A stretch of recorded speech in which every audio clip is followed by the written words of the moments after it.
How much time left do you think for Rush Limbaugh? When's his contract up? Oh, Another 6 I years, thought 5 you years? meant in a more total sense. A total sense? He's been pushing a lot of limits on that body for a long time. Yeah, no, guys like that, they live forever. It's just at one Right. point he's just going to say like, Although he knows. What is he going to like, do? Honestly, I'm just when assuming Hillary that Clinton becomes president? Make even more money. No, that's a given, and I mean literally, how would he fill his day if he didn't do that show? I think he's someone who would want to keep working indefinitely. Yeah, that's possible. I don't think he wants to sit in some cavernous mansion and contemplate his bleak, depressing existence. I think he'd prefer to. Oh, I don't know. Or There's yes, a lot of, or there's only so many trips I could take to the Dominican Republic. that's right. You know, when you're talking to a boy in the Dominican Republic, they could say no, yes, and maybe, and then their pimp says yes. That's all that matters, folks. I'm still digesting that. Yeah. You build up a certain immunity to these clips doing this work, but I'm still digesting that one. That's unbelievable. He waded into territory that I think he realized as soon as it came out. Oh, as soon as it came out of his mouth. Because definitely. he was. There was once I remember. It was years ago. And when I was doing, I think probably evening talk radio, and so I would listen to Limbaugh during the day, particularly when I was trying to learn talk radio. And there was one segment, and it was clearly a situation where, he's got his stack, and he clearly was at the point where his producers are just handing him the papers and have yellowed the thing. And he's quite good at what he does. And he reads the headline.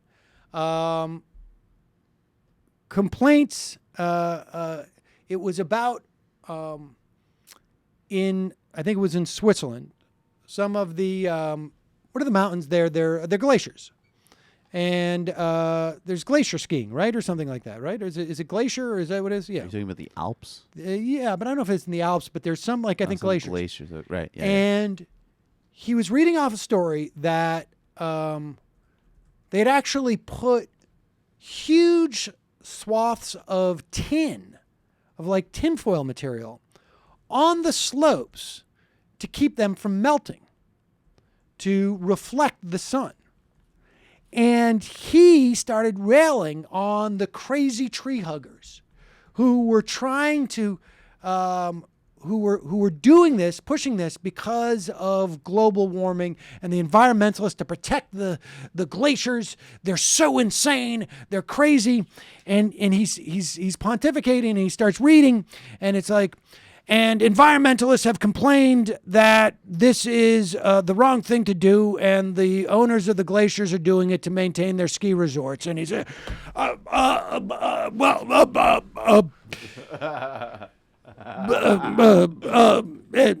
we'll be right back. And that's exactly the point, folks. He was completely.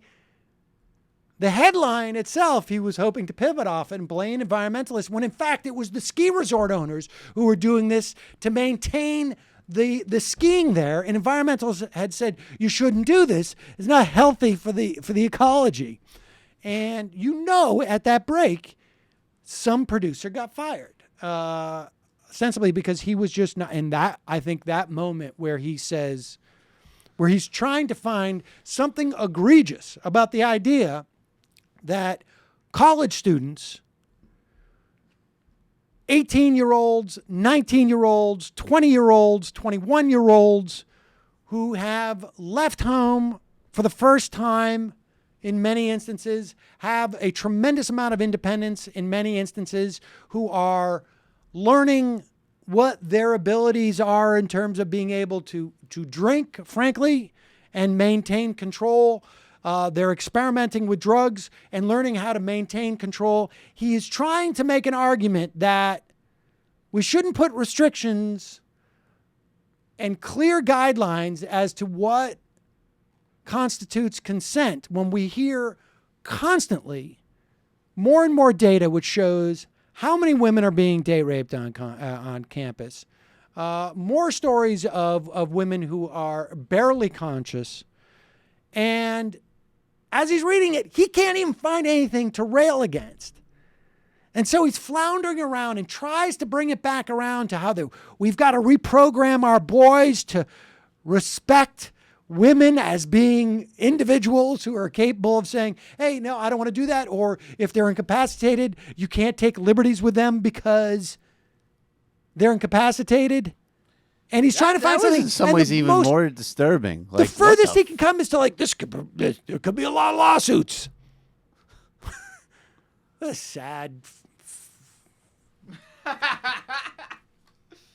What a sad human being. It's depressing. Should we check in on him now?